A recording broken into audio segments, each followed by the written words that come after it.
20 days placement बढ़ते हैं आगे और डिस्कस करते हैं हमारा नेक्स्ट टॉपिक सॉल्यूशन।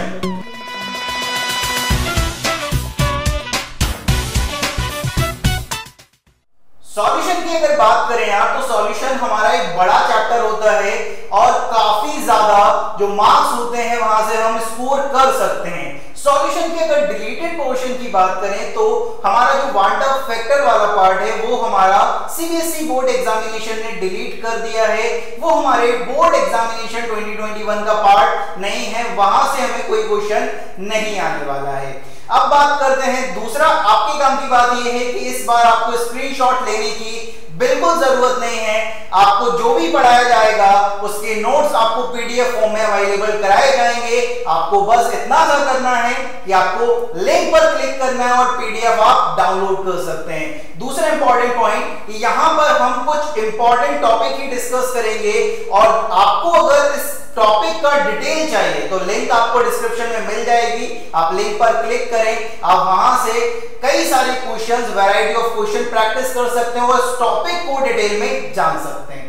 ठीक है, आगे बढ़ते हैं और सॉल्यूशन स्टार्ट करते हैं। सॉल्यूशन अपन पढ़ते हैं तो अपन को बचपन से सिखा दिया जाता है कि सॉल्यूशन क्या होता है यार, होमोजीनियस मिक्सचर होता है। होमोजीनियस मिक्सचर का मतलब जैसे आपने कभी नींबू पानी पिया है भाई, ठीक है, खुद के हाथों से नहीं, जो घर वालों ने बनाया होगा, मम्मी ने बनाया होगा, बहन ने बनाया होगा, ठीक है, तो वहां पर जब आप नींबू पानी पीते हो तो ऐसा तो नहीं होता कि आपकी शक्कर अलग भाग रही है या जो नींबू है वो अलग भाग रहा है। तो वो जो नींबू और जो शक्कर है वो होमोजीनियसली आपके जो ग्लास होता है उसमें प्रेजेंट होती है भाई। तो होमोजीनियस का सिंपल सा मतलब है कि यूनिफॉर्म आपके पास प्रेजेंट है भाई। तो सॉल्यूशन को अपन को जिस तरह से डिफाइन कर सकते हैं, होमोजीनियस मिक्सचर ऑफ टू और मोर कंपोनेंट इज कॉल्ड सॉल्यूशन। अब जो सॉल्यूशन है उसमें हमारे पास दो कंपोनेंट होते हैं। एक कंपोनेंट हमारे पास होता है सॉल्यूट और दूसरा कंपोनेंट होता है हमारे पास सॉल्वेंट। सॉल्यूट और सॉल्वेंट दोनों को मिला देते हैं तो हमारे पास क्या तैयार हो जाता है, हमारे पास तैयार हो जाता है सॉल्यूशन।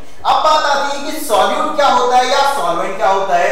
9th 10th में अपन जो डेफिनेशन पढ़ते हैं वो थोड़ी सी यार गलत पढ़ते हैं। क्या होता है, सॉल्यूट को अपन इस तरह से डिफाइन करने की कोशिश करते हैं कि जो कम क्वांटिटी में प्रेजेंट हो वो सॉल्यूट होता है और जो ज्यादा क्वांटिटी में प्रेजेंट हो वो सॉल्वेंट होता है। देखो यहां पर अपन एग्जांपल के थ्रू इस चीज को बहुत अच्छी तरीके से समझने की कोशिश करेंगे। एग्जांपल देखो, एग्जांपल है हमारे पास 60 ग्राम शुगर है इन 20 ग्राम वाटर। आपने इन दोनों को मिलाया, आपने 60 ग्राम शुगर लिया, 20 ग्राम वाटर लिया, इन दोनों को मिलाकर एक शुगर साइरप सॉल्यूशन तैयार करा। कोई आपसे पूछे कि यार इनमें से सॉल्यूट कौन सा है और सॉल्वेंट कौन सा है, अभी तक आप इसका जवाब दे दे कि जो ज्यादा क्वांटिटी में है वो सॉल्वेंट है, जो कम क्वांटिटी में है वो क्या है, सॉल्यूट है। तो यहां पर आपके अकॉर्डिंग क्या होना था कि 60 ग्राम जो शुगर है वो ज्यादा क्वांटिटी में है तो शुगर आपका एज अ सॉल्वेंट हो जाता और जो वाटर है वो कम क्वांटिटी में है तो वो आपका क्या हो जाएगा, सॉल्वेंट हो जाएगा। लेकिन ये गलत है। एक बात यहां पर ध्यान रखने लायक है कि जो सॉल्वेंट की फिजिकल स्टेट होगी, वही हमारी सॉल्यूशन की फिजिकल स्टेट होने वाली है। तो सॉल्वेंट और सॉल्यूशन की जो फिजिकल स्टेट होती है वो सेम होती है, इस बात का ध्यान रखें। जैसे कि इस एग्जांपल को देखो, इस एग्जांपल में जो शुगर है वो सॉलिड है भाई, उसकी फिजिकल स्टेट क्या है, सॉलिड है। यहां पर जो हमारा वाटर है और जो हमारा शुगर साइरप बना है उसकी जो फिजिकल स्टेट है यार वो दोनों सेम आ रही है, दोनों लिक्विड में है। तो याद रखना है कि सॉल्वेंट और सॉल्यूशन की जो फिजिकल स्टेट होती है यार वो सेम होती है। तो यहां पर इससे फर्क नहीं पड़ रहा है कि ये कम क्वांटिटी में है या ज्यादा क्वांटिटी में है। एक बात ध्यान रखेंगे कि आपके मन में दिमाग एक क्वेश्चन आता है क्या कि दोनों अगर लिक्विड में होते तो फिर किस तरह से डिसाइड करते, यहां तो आप फेल हो जाते बाबा जी। नहीं भाई, बाबा जी आए हैं मतलब कुछ सिखा के जाएंगे। तो आपका जो कॉन्सेप्ट है ना कि कम क्वांटिटी वाला सॉल्यूट, ज्यादा क्वांटिटी वाला सॉल्वेंट, ये आपके 90% में काम कर जाएगा और 10% में जहां अटकोगे वहां बाबा जी है आपकी हेल्प करने के लिए। तो इस कॉन्सेप्ट को आप लगाना और वहां से आप बहुत आसानी से निकल सकते हो। तो सॉल्यूट और सॉल्वेंट के बारे में इंफॉर्मेशन देखा कि सॉल्यूशन में सॉल्वेंट की जो फिजिकल स्टेट होगी वही हमारी सॉल्यूशन की फिजिकल स्टेट होने वाली है। नेक्स्ट पॉइंट बात करते हैं। नेक्स्ट पॉइंट हमारे पास है कि हमारे पास सॉल्यूशन है मतलब उसमें सॉल्यूट भी है, उसमें सॉल्वेंट भी है, उन दोनों को मिलाया हमारे पास क्या बन गया, सॉल्यूशन बन गया। कोई आपसे पूछे कि ये जो आपका सॉल्यूशन है यार, उसमें सॉल्यूट का अमाउंट कितना है या सॉल्वेंट का अमाउंट कितना है, इसे बताने के लिए हमारे पास डिफरेंट डिफरेंट कॉन्सेंट्रेशन टर्म्स आते हैं कि सॉल्यूशन में सॉल्यूट का अमाउंट कितना है या सॉल्वेंट का अमाउंट कितना है, उसे बताने के लिए हमारे पास अलग अलग कॉन्सेंट्रेशन टर्म्स आते हैं। तो नेक्स्ट टॉपिक जो हमारे सिलेबस का पार्ट है वो है कॉन्सेंट्रेशन टर्म। कॉन्सेंट्रेशन टर्म से लगातार क्वेश्चन देखे जाते हैं यार, यहां से आपके इस बार तो एमसीक्यूज आ रहे हैं, तो एमसीक्यू बनने के ज्यादा चांसेस यहां पर है। आपके याद रखेंगे कि एक क्वेश्चन एमसीक्यू का जरूर पूछा जाएगा कॉन्सेंट्रेशन टर्म से, और न्यूमेरिकल तो बनते ही हैं यार। न्यूमेरिकल आएंगे तो अपन अप्लाई करेंगे जो कॉन्सेप्ट अपन पढ़ेंगे और बहुत आसानी से अपन न्यूमेरिकल को कर सकते हैं। तो कॉन्सेंट्रेशन टर्म पहला टॉपिक हमारे पास होने वाला है। कॉन्सेंट्रेशन टर्म में जो हमारा पहला कॉन्सेंट्रेशन टर्म आ रहा है वो है मोलरिटी, जिसे अपन कैपिटल एम से डिनोट कर रहे हैं। मोलरिटी को अपन डिफाइन करते हैं number of moles of solute upon volume of solution in litre.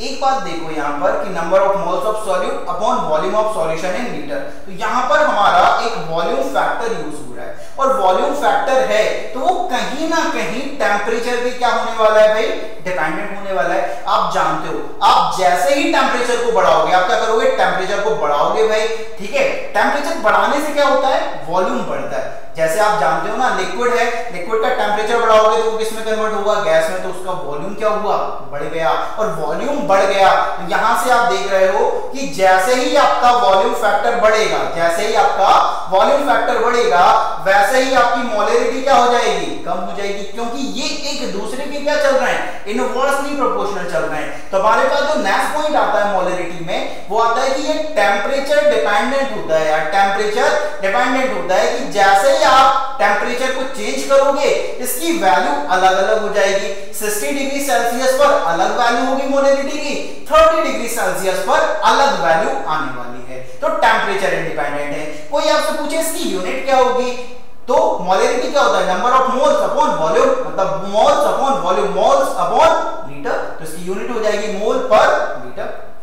अब ये डेफिनेशन तो पढ़ लिया, ठीक है, लेकिन अब इसका एक्चुअल मतलब हमको समझ आना चाहिए, क्योंकि एक्चुअल मतलब आएगा तब हमसे न्यूमेरिकल बनेंगे यार। डेफिनेशन या फॉर्मूले से हमारे न्यूमेरिकल सॉल्व नहीं होते, हमारे सॉल्व होते हैं हम जो कॉन्सेप्ट पढ़ते हैं। तो इस कॉन्सेप्ट को समझने की कोशिश करते हैं कि एक्चुअल में मोलरिटी का एक्चुअल मीनिंग क्या होता है। जैसे कि देखो, कोई आपसे कहे कि आपके पास एक 5 मोलर NaOH सॉल्यूशन, क्या कहे आपसे कि आपके पास 5 मोलर NaOH सॉल्यूशन है, तो उसका एक्चुअल मतलब क्या होगा। अब यहां पर देखो कि अगर आपको molarity and volume of solution, number of moles of solute को क्या करना है, बराबर करना है। किसको, molarity and number of moles of solute को आपको बराबर करना है। तो आपको जो वॉल्यूम ऑफ सॉल्यूशन लेना पड़ेगा वो कितना लेना पड़ेगा, 1 लीटर लेना पड़ेगा भाई, ठीक है। यूनिट वॉल्यूम लेना पड़ेगा, और यूनिट वॉल्यूम जैसे ही लोगे वैसे ही आपकी मोलरिटी एंड आपका number of moles of solute क्या हो जाएगा, बराबर हो जाएगा।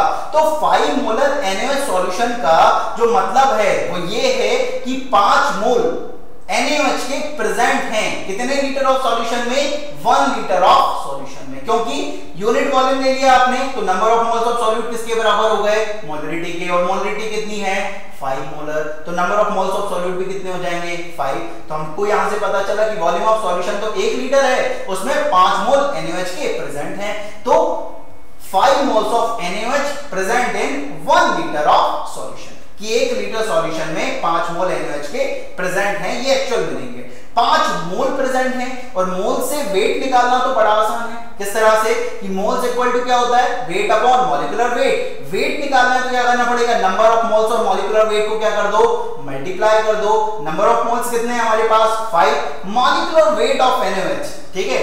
ये बहुत सारे लोगों को याद नहीं होगा, आप बस ऐड करते जाओ, एटॉमिक वेट को ऐड करते जाओ, आपका मॉलिक्यूलर वेट बड़ी आसानी से आपके साथ आ जाएगा। किस तरह से, जैसे सोडियम का एटॉमिक वेट कितना होता है यार, 23, ऑक्सीजन का कितना होता है 60, प्लस हाइड्रोजन का कितना होता है 1, इनको ऐड करो तो इसका मॉलिक्यूलर वेट कितना निकलेगा 40, तो 5 into 40 दैट इज 200 ग्राम आपके पास NaOH है इन 1 लीटर सॉल्यूशन। तो यहां से आपको सॉल्यूट का भी अंदाजा लग गया कि सॉल्यूट का अमाउंट कितना है और सॉल्यूशन का भी अंदाजा लग गया कि सॉल्यूशन आपके पास कितना है। और कंसंट्रेशन टर्म का जो मेन काम है वो यही तो है कि आपको ये बताना कि आपका सॉल्यूट कितना है, आपका सॉल्वेंट कितना है सॉल्यूशन में। इसको ही बताने के लिए हमने कंसंट्रेशन टर्म यूज कर।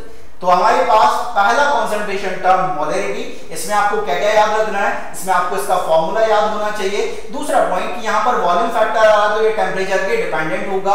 और थर्ड इसका एक्चुअल मीनिंग क्या है, जो भी कंसंट्रेशन टर्म आप पढ़ रहे हो उसका एक्चुअल मीनिंग आपको आना बहुत जरूरी है। तो पहला कंसंट्रेशन टर्म हमारे पास है मोलरिटी। सेकंड कंसंट्रेशन टर्म की तरफ आगे बढ़ते हैं। सेकंड कंसंट्रेशन टर्म आपके पास आ रहा है नॉर्मलिटी, जिसे अपन कैपिटल एन से डिनोट कर रहे हैं। तो नॉर्मलिटी हमारे पास क्या है भाई, नॉर्मलिटी हमारे पास number of gram equivalent of solute upon volume of solution in litre. अब जैसे ही आप volume of solution in litre को देखोगे आपके दिमाग में कुछ चलेगा कि अभी अभी तो पढ़ा है कि जहां पर भी वॉल्यूम फैक्टर आएगा वो टेंपरेचर की क्या होगा, डिपेंडेंट होगा। तो नॉर्मलिटी में वॉल्यूम फैक्टर हो रहा है कि अगर वॉल्यूम फैक्टर आ रहा है तो ये भी टेंपरेचर के लिए क्या होगा भाई, डिपेंडेंट होने वाला है। इसमें तो कोई शक नहीं होना चाहिए, ठीक है। तो अब यहां पर देखो कि अब जैसे टेंपरेचर बढ़ाओगे वॉल्यूम चेंज होगा और वॉल्यूम चेंज होगा तो आपकी नॉर्मलिटी भी चेंज होने वाली है। तो ये टेंपरेचर क्या होने वाला है, डिपेंडेंट होने वाला है।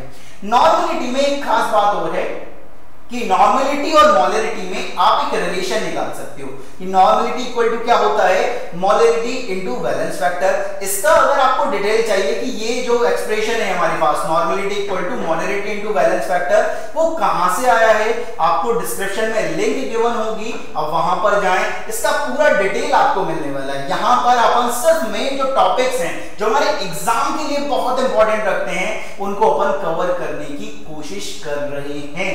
तो सेकंड एक्सप्रेशन नॉर्मलिटी में जो हमारे पास निकलता है वो है हमारे पास normality equal to molarity into balance factor. अब सबसे बड़ा लोचा ये है कि बैलेंस फैक्टर नया टर्म आ गया यार हमारे पास कि बैलेंस फैक्टर होता क्या है। बैलेंस फैक्टर बहुत आसान है, एसिड के लिए उसकी बेसिसिटी की कितना H+ वो लूज कर पा रहा है, बेस के लिए उसकी एसिडिटी की कितना OH- वो डोनेट कर पा रहा है, और सॉल्ट के लिए टोटल चार्ज ऑन कैटायन और एनायन की कैटायन पे टोटल कितना चार्ज है या एनायन पे टोटल कितना चार्ज है, वही उसका क्या होगा, बैलेंस फैक्टर होगा। जैसे कि समझो कि आपसे कोई कहे कि भाई HCl है, ठीक है, आपसे कोई कहे कि HCl है कि HCl का बैलेंस फैक्टर क्या होगा। HCl देखोगे एसिड है, एसिड का बैलेंस फैक्टर क्या होता है, कितना H+ ये यूज कर सकता है, तो HCl कितना कर सकता है, 1, तो इसका बैलेंस फैक्टर क्या हो जाएगा 1। H2SO4 है, कितना डोनेट कर सकता है, 2 डोनेट कर सकता है H+, तो उसका बैलेंस फैक्टर कितना हो जाएगा 2 हो जाएगा। HNO3 है, कितना H+ डोनेट कर सकता है 1, तो उसका बैलेंस फैक्टर कितना हो जाएगा 1। कोई आपसे कहे बेस है भाई हमारे पास, तो आपने एसिड की बात कर ली, अब हम बेस की बात करेंगे कि बेस है हमारे पास, बेस हमारे पास NaOH है। कोई कहे NaOH का बैलेंस फैक्टर कितना है, बेस है तो देखेंगे क्या कि वो OH- कितना डोनेट कर पा रहा है, तो कितना OH- डोनेट कर सकता है 1, तो बैलेंस फैक्टर कितना होगा 1। कैल्शियम हाइड्रोक्साइड है, वो कितना डोनेट कर सकता है OH- 2, तो उसका बैलेंस फैक्टर कितना हो जाएगा 2। आपके पास KOH है, कितना डोनेट कर सकता है 1 OH-, तो उसका बैलेंस फैक्टर क्या हो जाएगा, उसका बैलेंस फैक्टर हो जाएगा 1। अब एसिड की बात कर ली है, सॉल्ट की बात कर, अब बेस की बात कर ली है, अब बचा हुआ है हमारे पास सॉल्ट। अब सॉल्ट को थोड़ा सा देखना है यार, सॉल्ट देखो NaCl में Na पर कितने का चार्ज है भाई +1 का, Cl पर कितने का है -1 का, तो कैटायन पर टोटल कितने का चार्ज आ रहा है +1 का, क्या एनायन पर टोटल कितने का चार्ज आ रहा है -1 का। तो चाहे आप कैटायन पे देख लो या एनायन पे देख लो, भाई उसका बैलेंस फैक्टर होगा, कैटायन पे 1 का चार्ज आ रहा है तो उसका बैलेंस फैक्टर क्या हो जाएगा 1 हो जाएगा। जैसे मैं कैटायन देखता हूं यार, कैटायन क्या होता है भाई, पॉजिटिविटी होती है उसके अंदर, उसे जब भी देखो तो उसे लगता है वो पॉजिटिव है, वो भी अपन से बोल रहा था कि बी पॉजिटिव, ठीक है, फोड़ सकते हो भाई तुम, ये ध्यान रखो।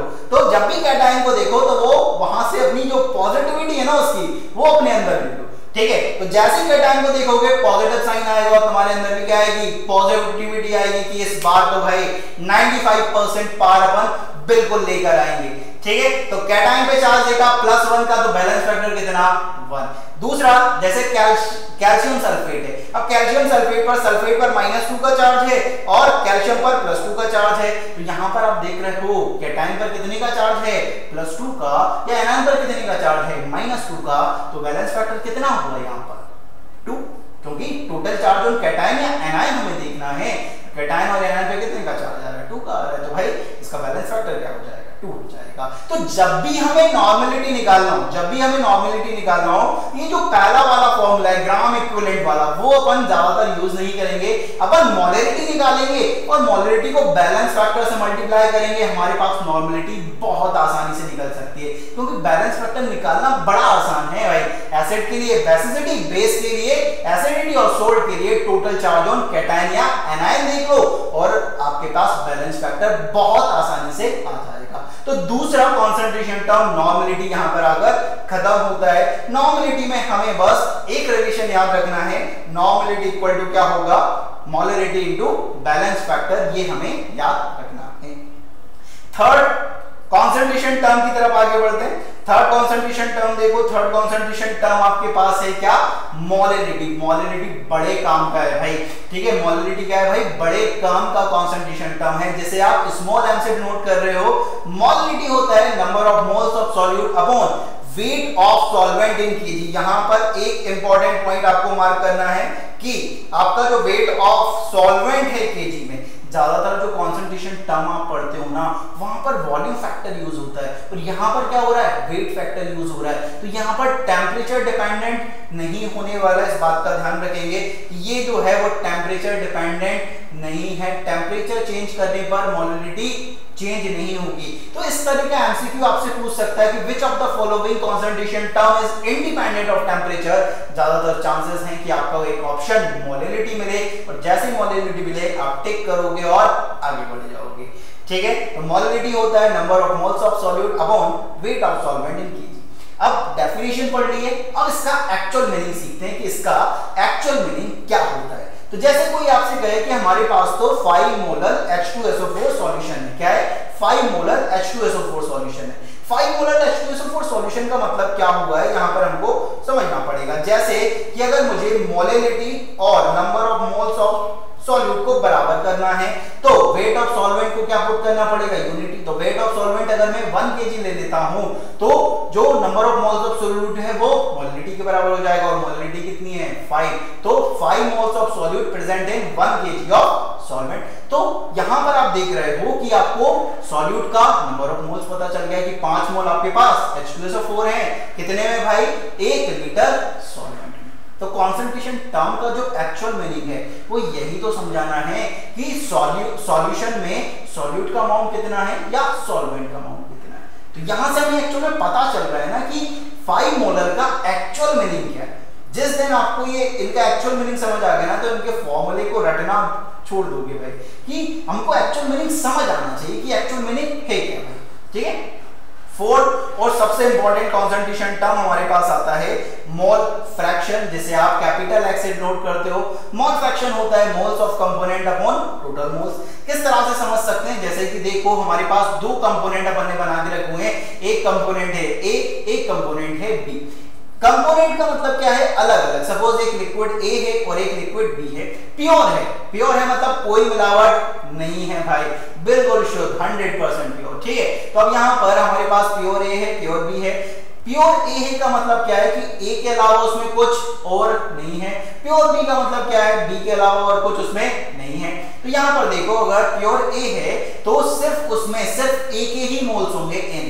प्योर बी है तो सिर्फ उसमें क्या है, बी के ही मोल्स हैं। अब आपने क्या करा, ए और बी लिया, दोनों को क्या करा, मिला दिया। आपके पास एक मिक्सचर तैयार हो चुका है, आपके पास क्या हो चुका है, एक मिक्सचर तैयार हो चुका है, जिसमें आपका ए भी है और बी भी है। इस मिक्सचर में आप देख रहे हो कि इस मिक्सचर में क्या देख रहे हो कि अब इसमें ए भी आ गया है और बी भी आ गया है। तो अब यहां पर प्योर ए नहीं है, प्योर बी नहीं है, अब इसमें ए भी है और बी भी है। मतलब ए का कुछ मोल फ्रैक्शन है और बी का भी कुछ मोल फ्रैक्शन है। अब ए का मोल फ्रैक्शन निकालना है, बड़ा आसान है यार। किस तरह से कि अगर मुझे ए का मोल फ्रैक्शन निकालना है तो वो क्या हो जाएगा, वो हो जाएगा मेरे पास कि moles of component upon total moles. तो ए का मोल फ्रैक्शन निकालना है तो मोल्स ऑफ कंपोनेंट, ए के moles that is Na upon total moles कितने, Na+1। Plus NB. अगर बी का मोल फ्रैक्शन निकालना है तो बी के moles that is NB upon total moles that is NA plus NB. तो यहाँ पर ए का मोल फ्रैक्शन आ गया और बी का मोल फ्रैक्शन आ गया। अब यहाँ पर जो मिक्सचर होता है ना, मिक्सचर में जो मोल फ्रैक्शन होते हैं उनका जो सम होता है वो कितना होता है, यूनिटी होता है, 1 के बराबर आता है। तो XA प्लस XB कितना होगा भाई, हमेशा 1 होगा, ये ध्यान रखेंगे। आपके पास दो कंपोनेंट हैं, आपने अगर एक का मोल फ्रैक्शन निकाल लिया है तो दूसरे का मोल फ्रैक्शन निकालने की जरूरत नहीं है, सिर्फ आपको क्या करना है 1 में से एक का मोल फ्रैक्शन माइनस कर देना है, आपके पास दूसरे का मोल फ्रैक्शन बहुत आसानी से आ जाएगा। ठीक है, mole fraction. Next fifth concentration term की तरफ मूव करते हैं। फिफ्थ कंसंट्रेशन टर्म है आपके पास इन टर्म्स ऑफ परसेंटेज की, परसेंटेज में अपन निकाल रहे हैं। ठीक है, जैसे आपसे कोई कहे percentage by mass, percentage by mass जिसे आप W/W परसेंटेज से डिनोट करते हो, वो क्या होता है, wait of solute upon weight of solution into 100। अब यहां पर परसेंटेज की बात कर रहे हो तो 100 से तो मल्टीप्लाई करना पड़ेगा आपने। ठीक है, आपने मार्क्स भी तो निकाले होंगे। ठीक है, डर लगता था 100 लिखने में, यार कितना निकलने वाला है। ठीक है, तो यहां पर भी अपन को निकालना है तो 100 से मल्टीप्लाई तो करना पड़ेगा। ठीक है, तो सबसे पहला है परसेंटेज बाय मास, जिसे अपन ने W/W परसेंटेज से डिनोट किया है, wait of solute upon weight of solution into 100। जिसमें दूसरा आता है हमारे पास परसेंटेज बाय वॉल्यूम, जिसे अपन V/V परसेंटेज से डिनोट कर रहे हैं, वो क्या होता है, volume of solute upon volume of solution into 100। Third हमारे पास आता है परसेंटेज बाय स्ट्रेंथ, जिसे W/V परसेंटेज से डिनोट करते हैं। यहां पर होता है हमारे पास weight of solute upon volume of solution into 100। यहां पर एक काम की बात ये आती है कि ये जो वेट ऑफ सॉल्यूट है उसे हमें किस में लेना है भाई, उसे हमें ग्राम्स में लेना है, उसे हमें ग्राम्स में लेना है। और जो वॉल्यूम ऑफ सॉल्यूशन है उसे हमें किस में लेना है, उसे हमें ml में लेना है। इस बात का ध्यान रखेंगे। ठीक है, अब यहां पर इनका एक्चुअल मीनिंग अपन सीखते हैं कि इनका एक्चुअल मीनिंग क्या है। कि यहां पर ये जो परसेंटेज बाय वेट लिखा है, या परसेंटेज बाय वॉल्यूम लिखा है, या परसेंटेज बाय स्ट्रेंथ लिखा है, उसका एक्चुअल मीनिंग क्या है, चलिए समझते हैं। जैसे आपसे कोई कहे कि मेरा जो सॉल्यूशन है भाई वो 20% बाय वेट NaOH सॉल्यूशन है। क्या है मेरे पास, 20% बाय वेट NaOH सॉल्यूशन। इसका एक्चुअल मतलब क्या हुआ है ये समझो। कि अब यहां पर थोड़ा सा देखना, अपन ऊपर जाएंगे दोबारा से, कि आपसे कोई कहे कि आपके पास क्या है भाई 20% बाय वेट NaOH सॉल्यूशन, तो आपको अगर परसेंटेज बाय मास और वेट ऑफ सॉल्यूट इन दोनों को बराबर करना है। किस को बराबर करना है, percentage by mass and wait of solute को बराबर करना है। तो यहां पर जो आप वेट ऑफ सॉल्यूशन लेने वाले हो वो कितना ले लो, आप 100 ग्राम ले लेते हो, क्योंकि 100 से 100 क्या हो जाएगा, कैंसिल आउट हो जाएगा, और आपका जो वेट ऑफ सॉल्यूट है वो आपका परसेंटेज बाय वेट के बराबर आने वाला है। तो यहां पर देखो, यहां पर मैंने क्या करा है, मेरे पास 20% बाय वेट NaOH सॉल्यूशन था, तो मैंने मान लिया कि मेरे पास 100 ग्राम क्या है, सॉल्यूशन है। तो जो मेरा वेट ऑफ सॉल्यूट होगा वो किसके बराबर हो जाएगा, परसेंटेज बाय वेट के। और परसेंटेज बाय वेट कितना गिवन है, 20। तो यहां पर मेरे पास हो जाएगा कि मेरे पास 20 ग्राम NaOH है, कितने में, 100 ग्राम सॉल्यूशन में। तो मुझे सॉल्यूट का वेट पता चल गया कि सॉल्यूट का वेट कितना है भाई, 20 ग्राम। कोई मुझे सॉल्यूशन का वेट कितना है, सॉल्यूशन का वेट होगा भाई 100 ग्राम। कोई आपसे कहे कि यार सॉल्वेंट का वेट कितना होगा, सॉल्यूशन का वेट आपको पता है 100 ग्राम है, सॉल्यूट का वेट आपको पता है कितना है, 20 ग्राम। सॉल्वेंट का वेट क्या होगा, weight of solution minus weight of solute, that is 100 minus 20। तो आपके पास 80 ग्राम सॉल्वेंट का वेट आ जाएगा। तो आपके पास वेट ऑफ सॉल्यूट भी है, वेट ऑफ सॉल्वेंट भी है। कोई आपसे कहे मोलरिटी निकालो, तो मोलरिटी निकाल सकते हैं। मोलरिटी क्या होता है, number of moles of solute upon weight of solvent in KG. और नंबर ऑफ मोल्स को तो अपन वेट के टर्म में लिख सकते हैं ना, कि weight divided by molecular weight. तो वेट कितना है 20, molecular weight of NaOH 40 upon weight of solvent in KG. लेकिन वेट हमें ग्राम्स में गिवन है, तो कितना है 80 डिवाइडेड बाय 1000। तो ऐसा करेंगे तो हमारे पास मोलरिटी का जो मीनिंग है वो हमें समझ आएगा कि एक्चुअल में कंसंट्रेशन टर्म हमसे क्या कहना चाहता है। ठीक है, तो कंसंट्रेशन टर्म का जो एक्चुअल मीनिंग है वो हमको समझने की थोड़ी सी कोशिश करनी है यहाँ पर। ठीक है, तो यहां से अपन इस तरह से परसेंटेज बाय वेट को समझ सकते हैं। लास्ट जो हमारे पास कंसंट्रेशन टर्म बचता है वो परसेंटेज बाय मास, या जो अपने परसेंटेज बाय वॉल्यूम पढ़ा है या परसेंटेज बाय स्ट्रेंथ पढ़ा है, बिल्कुल सिमिलर है। अब अपन परसेंटेज में ना नाम 100 में ना नापकर हम कितने में नापेंगे, मिलियन में नापेंगे, 10 की पावर 6 में नापेंगे कि 10 की पावर 6 में हमारे पास क्या है। इन टर्म्स ऑफ परसेंटेज में अपन 100 में देख रहे थे कि 100 में हमारे पास कितना है, कि 100 ग्राम में सॉल्यूशन लूंगा तो उसमें सॉल्यूट कितना है, 100 ग्राम में 100 ml में सॉल्यूशन लूंगा तो उसमें वॉल्यूम ऑफ सॉल्यूट कितना होगा। तो यहां पर अपन मिलियन में देखेंगे, तो यहां पर इन टर्म्स ऑफ पार्ट्स पर मिलियन में सबसे पहला आता है पार्ट्स पर मिलियन बाय मास, जिसे अपन डिफाइन करते हैं wait of solute upon weight of solution into 10 की पावर 6। सेकंड होता है हमारे पास पार्ट्स पर million by volume, volume of solute upon volume of solution into 10 की पावर 6। और थर्ड होता है लास्ट पार्ट्स पर मिलियन बाय स्ट्रेंथ, जिसे अपन डिफाइन करते हैं wait of solute upon volume of solution into 10 की पावर 6। इस पॉइंट को ध्यान रखेंगे कि ये जो वेट है वो ग्राम्स में होना चाहिए और जो वॉल्यूम ऑफ सॉल्यूशन है वो किसमें होना चाहिए, ml में होना चाहिए, क्योंकि यहां पर आप देखना परसेंटेज बाय क्या लिख रहे हो, पार्ट्स पर मिलियन में डिफाइन कर रहे हो। पार्ट्स पर मिलियन क्या होता है, स्ट्रेंथ में wait of solute in grams upon volume of solution in ml।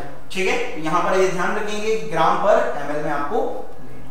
तो ये कॉन्सेंट्रेशन टर्म्स हैं आपके पास। इन कॉन्सेंट्रेशन टर्म में आपको क्या क्या याद रखना है, इनके मेनली फॉर्मूले। अगर आपको फॉर्मूले आते हैं तो आप इनके न्यूमेरिकल बड़ी आसानी से सॉल्व कर सकते हो। सिर्फ आपको फॉर्मूले में इनकी वैल्यू पुट करनी है और जैसे ही वैल्यू पुट करोगे आपके पास आंसर आ जाएगा। और आपको अगर अच्छे डिटेल में आपको आंसर चाहिए, सॉल्यूशन चाहिए, तो वैरायटी ऑफ क्वेश्चंस आपको मिल जाएंगे, लिंक डिस्क्रिप्शन में आपको गिवन है, वहां पर जाएं, उस वीडियो को देखें। जैसे आप वीडियो देखेंगे आपको variety of question on concentration term देखने को मिलेंगे जो बहुत ज्यादा सफिशिएंट हैं आपके बोर्ड एग्जामिनेशंस के लिए। ठीक है, तो वहां पर जाकर आप उन क्वेश्चंस को कर सकते हैं। और यहां पर जो स्क्रीनशॉट है उनकी टेंशन ना लें, वो आपको पीडीएफ मिलने वाली है, वहां से आप डाउनलोड कर सकते हैं और पूरे जो नोट्स हैं वो आपको पीडीएफ के फॉर्म में मिल जाएंगे। तो ये कंसंट्रेशन टर्म की बात हुई कि कंसंट्रेशन टर्म में हमें क्या क्या पढ़ना है। कंसंट्रेशन टर्म में डेफिनेशन इंपॉर्टेंट होनी चाहिए और दूसरा कि ये टेम्परेचर डिपेंडेंट है या इंडिपेंडेंट है। यहां पर आपसे एमसीक्यू पूछ सकते हैं। तो दो ही टाइप के क्वेश्चन बनते हैं, न्यूमेरिकल या एमसीक्यू। एमसीक्यू बनेगा टेम्परेचर डिपेंडेंट पे बनेगा या आपसे डायरेक्टली फॉर्मूला भी पूछ सकता है। तो इस तरह से अपन कंसंट्रेशन टर्म को पढ़ सकते हैं। तो पहला पार्ट सॉल्यूशन का कंसंट्रेशन टर्म यहां पर आकर खत्म होता है। नेक्स्ट पार्ट में आगे बढ़ेंगे और राउट्स लॉ पर बात करेंगे कि राउट्स लॉ में कितना जो कॉन्सेप्ट है उसे कितनी आसानी से अपन समझ सकते हैं, जो एक्सप्रेशन है उन्हें अपन कितनी आसानी से ड्राइव कर सकते हैं। तो नेक्स्ट वीडियो में मिलते हैं, लेकिन जाने से पहले लाइक, शेयर और सब्सक्राइब करना ना भूलें। मिलते हैं नेक्स्ट वीडियो में। जय हो।